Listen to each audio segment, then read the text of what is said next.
اگر کوئی عورت اپنی طرف سے کسی کو اشارہ نہ کرے، اشارہ کا مطلب کوئی ایسا سبب نہ اختیار کرے، تو مردوں کے اندر ہمت نہیں ہوتی ہے عورت کی طرف کوئی جملہ کہنے کی یا ان سے مخاطب ہونے کی۔ جب کوئی عورت خود سے لبھاونے لباس پہنتی ہے، اپنے آپ کو دکھانا چاہتی ہے لوگوں کو معاشرے میں،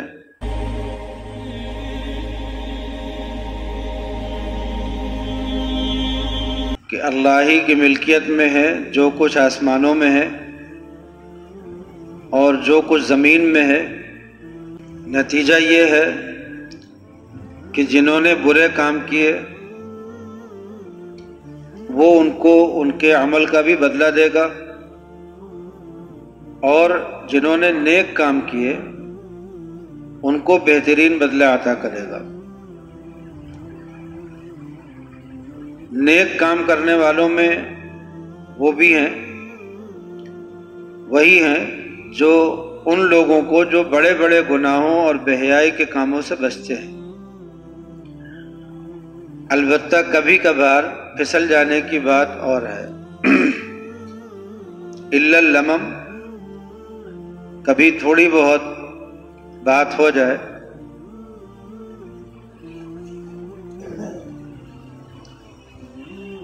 یقین رکھو تمہارا پروردگار بہت وسیع مغفرت والا ہے، وہ تمہیں خوب جانتا ہے جب اس نے تمہیں زمین سے پیدا کیا اور جب تم اپنی ماؤں کے پیٹ میں بچے تھے، وَإِذْ أَنْتُمْ أَجِنَّةٌ فِي بُطُونِ أُمَّهَاتِكُمْ، لہذا تم اپنے آپ کو پاکیزہ نہ ٹھہراؤ۔ وہ خوب جانتا ہے کہ کون متقی ہے۔ تو آج کا جو مضمون تھا وہ اسی آیت کے لیے ہی تھا۔ یہ بات ہم درس میں کئی مرتبہ بتا چکے ہیں کہ قرآن پاک میں نیکی اور برائی، اچھے لوگ اور برے لوگ، زمین اور آسمان، جنت اور دوزخ، یہ سب ایسی جڑواں چیزیں چلتی ہیں۔ تو جب برے لوگوں کا بیان ہوتا ہے تو ساتھ میں اچھے لوگوں کا بھی بیان ہوتا ہے، جب اچھے لوگوں کا بیان ہوتا ہے تو ساتھ میں برے لوگوں کا بھی بیان ہوتا ہے۔ تو اچھائی اور برائی کو خوب واضح کر دینے کے لیے ہی قرآن پاک اتارا گیا ہے۔ اب یہ جو مضمون ہے کہ تاکہ اللہ تعالیٰ بدلہ دیں ان لوگوں کو جنہوں نے برے کام کیے، تو اس کا مطلب یہ ہے کہ کچھ کام برے ہیں، کچھ عمل برے ہیں۔ وَيَجْزِيَ الَّذِينَ أَحْسَنُوا بِالْحُسْنَى، اور تاکہ اللہ ان کو بہتر اور عمدہ بدلہ دے جنہوں نے نیک کام کیے۔ تو اس کا مطلب یہ ہے کہ بندوں کے کچھ اعمال اچھے ہیں، تو برائی کا بیان، اچھائی کا بیان۔ اب یہاں خاص طور پر جو بیان ہو رہا ہے وہ یہ ہے کہ جو برے کام ہیں، برے عمل ہیں، وہ ان کا بھی تذکرہ خصوصیت کے ساتھ ہے کہ زیادہ بڑی نیکی یہ ہے کہ آدمی برے کاموں سے بچ جائے۔ نیک کام آدمی سے زیادہ نہ ہو، لیکن اگر وہ برے کاموں سے بچ جائے تو یہ زیادہ بڑی نیکی ہے۔ اس لیے اللہ تعالیٰ نے ان دو لوگوں کا تذکرہ فرمایا کہ جو نیک عمل کرتے ہیں، جو برے عمل کرتے ہیں ان کو بدلہ دے، اور جو نیک عمل کرتے ہیں ان کو بدلہ دے۔ اب یہاں پر کچھ نیکیوں کا بیان کرنے کے بجائے یہاں پر اللہ نے برائیوں سے بچنے کو زیادہ اہمیت کے ساتھ بیان کیا، اس لیے کہ برائیوں سے بچ جانا یہ خود ایک نیکی ہے، بڑی نیکی ہے۔ جو برائیاں ہیں وہ کیا ہیں معاشرے میں؟ الذین یجتنبون کبائر الاسم والفواحش، جو بچتے ہیں بڑے گناہوں سے اور بے حیائی کے کاموں سے۔ بڑے گناہ کیا ہوتے ہیں؟ اسلام میں جن باتوں کو کرنے کا حکم دیا گیا ہے کہ ان کو کرو، اس کو کہتے ہیں اعمال صالحہ۔ ان کو کہتے ہیں مامورات، جس کے کرنے کا حکم دیا گیا، مامور جس کا حکم ہے، تو مامورات ہیں جن کا حکم ہوا ہے، اعمال صالحہ ہیں، اعمال خیر ہے، اور جن چیزوں سے منع کیا گیا ہے ان کو کہا جاتا ہے منہیات، منکرات، فواحش، کبائر الاسم، بڑے بڑے گناہ تو کبائر الاسم، اور ظاہر الاسم، باطن الاسم، یہ ساری چیزیں جن سے بچنے کا حکم دیا گیا ہے۔ سیئات، برائیاں،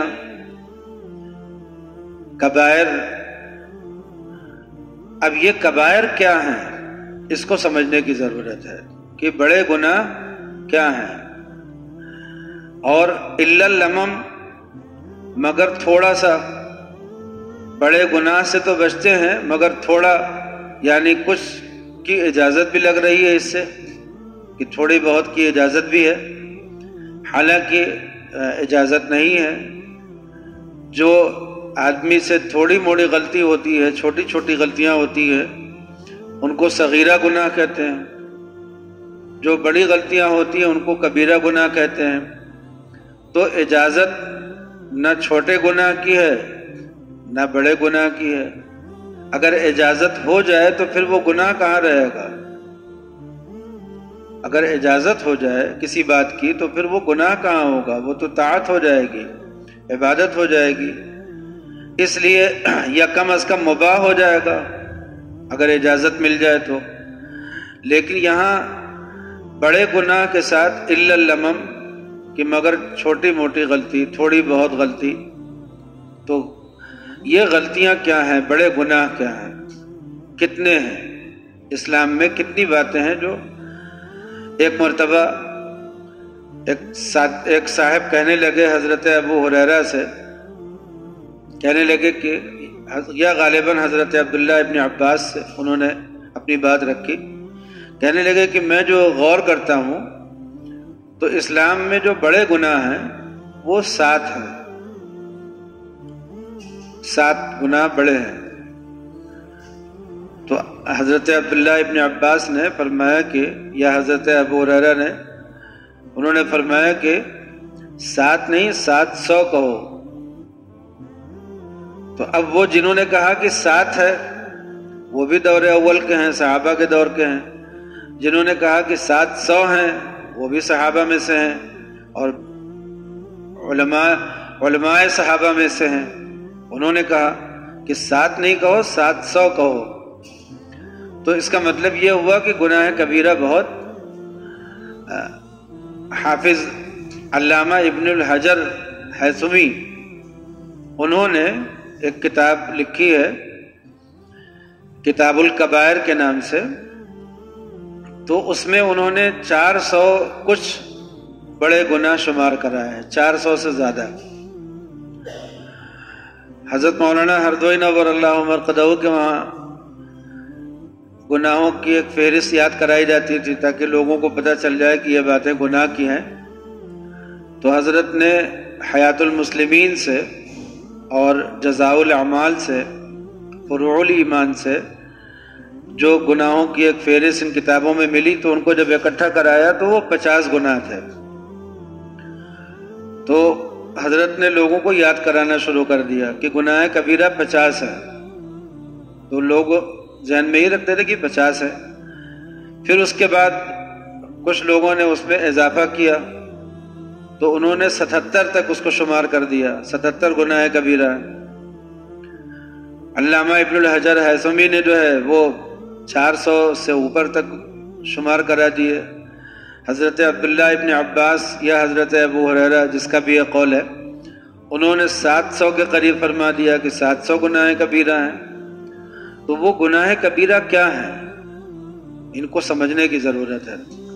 نبی کریم صلی اللہ علیہ وسلم سے کسی نے پوچھ لیا کہ اللہ کے رسول بڑے گناہ کیا ہیں، کبائر کیا ہیں؟ تو آپ نے فرمایا کہ سب سے بڑا گناہ تو یہ ہے کہ اللہ کے ساتھ کسی کو شریک ٹھہراؤ۔ کہنے لگے حضرت اس کے بعد پھر کون سا گناہ ہے؟ فرمایا کہ والدین کی نافرمانی کرنا، اپنے والدین میں سے کسی کی نافرمانی کرنا۔ کہا حضرت اور اس کے بعد کون سا گناہ ہے؟ فرمایا جھوٹ بولنا۔ تو جھوٹ کو آپ نے، اب یہاں سب سے بڑے گناہ جب آپ شمار کرانے بیٹھے تو آپ نے 3 گناہ بتائے۔ کسی موقع پہ آپ نے پوچھا گیا آپ سے کہ بڑا گناہ کیا ہے؟ آپ نے کہا زنا کرنا۔ کسی موقع پہ چوری کرنا، کسی موقع پہ اپنے مسلمان بھائی پر ظلم کرنا یا اس کو ستانا۔ تو الگ الگ موقع پہ آپ نے بڑے گناہوں کو الگ طریقے سے بیان فرمایا۔ اب میدان جنگ میں پیٹھ دکھا کر کے بھاگنا جائز نہیں ہے، گناہ کبیرہ ہے۔ تو یہ بھی ایک گناہ کبیرہ ہو گیا۔ اسی طرح سے شراب کی حرمت نازل ہوئی تو شراب پینا حرام ہوا، گناہ کبیرہ ہے۔ پھر آپ صلی اللہ علیہ وسلم نے شراب سے متعلق فرمایا کہ جو شراب بیچے وہ اس کو بھی گناہ ہوگا، جس کے لیے شراب لائی جائے بنائی جائے جو اس کا ذمہ دار ہے، سب آپ نے فرما دیا کہ خریدنے والے بیچنے والے اس میں کسی بھی طرح سے ملوث ہونے والے سب گناہ کبیرہ میں ہیں، بڑے گناہ میں ہیں۔ پھر آپ نے سود کے بارے میں ایسے ہی فرمایا کہ سود گناہ ہے، قرآن پاک میں آیا کہ ربا حرام ہے، اللہ سے اعلان جنگ ہے۔ پھر آپ نے فرمایا کہ سود لکھنے والے، سود کھانے والے، سود کھلانے والے، سود کا معاملہ کرنے والے کرانے والے، آپ نے پوری فہرست بتا دی کہ یہ سب کے سب لوگ بڑے گناہ میں ہیں۔ پھر زنا کی بات آئی تو آپ نے فرمایا کہ زنا تو گناہ کبیرہ ہے ہی۔ آپ نے فرمایا کہ دیکھو ہاتھ بھی زنا کرتا ہے، پاؤں بھی زنا کرتا ہے، آنکھ بھی زنا کرتی ہے، کان بھی زنا کرتا ہے، اور دل میں ایسی باتوں کو سوچنا یہ دل کا زنا ہے۔ تو آپ نے فرما دیا کہ یہ ساری چیزیں اس سے اپنے بچنا چاہیے۔ ایسے ہی قوم لوط، کوئی مرد اپنی خواہش کسی لڑکے سے یا کسی مرد سے پوری کرے تو یہ قوم لوط کا عمل ہے۔ اس پر ایک قوم پر عذاب آیا تو قوم لوط کا جو عمل ہے، لوط علیہ السلام تو پیغمبر ہیں، وہ تو اللہ کے بڑے پیغمبر ہیں، لیکن جس قوم کی طرف وہ بھیجے گئے تھے وہ اس قوم میں تھے بھی نہیں پہلے سے، وہ تو کہیں اور سے آئے تھے نا۔ تو لوط علیہ السلام تو اللہ کے پیغمبر ہیں، لیکن ان کی قوم، جس قوم میں وہ بھیجے گئے تھے پیغمبر بنا کر کے، وہ قوم کیا کرتی تھی، اس کے بڑے بڑے گناہ کیا تھے۔ ایک تو ناپ تول میں کمی کرتی تھی، اور ناپ تول میں کمی کرنا بڑا گناہ ہے، قرآن پاک میں بھی اس کا پورا بیان ہے، وَيْلٌ لِّلْمُطَفِّفِينَ۔ تو وہ لوگ ناپ تول میں کمی کرتے تھے۔ دوسرے کیا کرتے تھے، اپنی مجلس میں بے حیائی کے کام کرتے تھے، جیسے ریا خارج کرنا، اس پہ ہنسی اڑانا، ٹھٹے کرنا، راستے میں بیٹھ جانا، کوئی لڑکی گزر رہی ہو تو اس کو کنکر مارنا، اس کے اوپر آوازیں کسنا، یہ سب کرتے تھے۔ اسی طرح سے وہ مردوں سے اپنی خواہش پوری کرتے تھے، عورتوں سے اور لڑکیوں سے اپنی خواہش نہیں پوری کرتے تھے، ان کو چھوڑے رکھتے تھے۔ تو یہ الٹا عمل ہو گیا تھا ان کا، اسی لیے اللہ تعالیٰ نے سزا بھی ان کو الٹی دی، پوری بستی الٹ دی گئی۔ وہ بالکل غیر فطری عمل میں مشغول ہو گئے تھے، تو اللہ تعالیٰ نے اس کو، ان کی پوری بستی پلٹ دی۔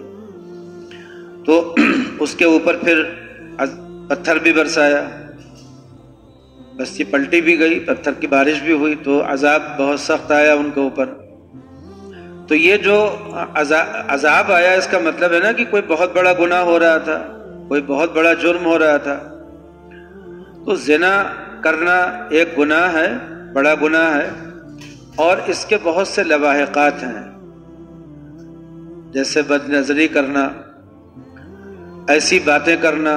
اب اللہ تعالیٰ نے قرآن پاک میں امہات المومنین کو حکم دیا کہ دیکھو اپنے گھر میں رہا کرو، مجبوری میں نکلو، اور اگر کبھی نکلنا ہو تو کوئی زیور وغیرہ ایسا مت پہن کر کے نکلو کہ جس کی وجہ سے لوگوں کو رغبت ہو جائے ادھر. اپنے اوپر کپڑے ڈال لیا کرو، چادر ڈال لیا کرو، نقاب اوڑھ لیا کرو تاکہ لوگوں کے دلوں میں. پھر بات جو لہجہ کسی اجنبی مرد سے بات کرتے وقت اپنے لہجے کو تھوڑا سخت کر دیا کرو، اپنے لہجے کو سخت کر دیا کرو تاکہ کسی کے دل میں کوئی گندا خیال ابھرنے کا موقع ہی نہ ہو.